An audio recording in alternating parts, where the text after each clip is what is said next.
Activity 1. How does seed-mix schema theory differ from dynamical system theory in explaining motor skills acquisition? Provide examples to support your answer. So seed mix schema theory explain motor skill acquisitions rather as a learning of generalized motor programs and rules that allow performers to adapt movements to different situations, like a basketball player adjusting shooting first from different distance, while the dynamical systems theory explains skill acquisitions as emerging from the interactions of the body, task, and environmental without stored programs like a gymnastic movements patterns changing naturally based on a balance, strengths, and the surface conditions.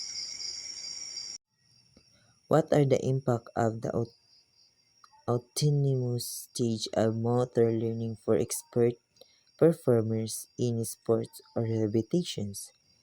How does automaticity affects performance under pressures? So the autonomous stage allow expert performance to execute skills with minimal conscious efforts, leading to faster, more efficient, and more consistent performance in sports or rehabilitations. However, under pressure, conscious control can disturb automaticity and cause performance breakdowns such as choking in elite athletics. How could the principles of cognitive, associative, and autonomous stage be used to improve training program for novice athletes or individuals recovering from injury?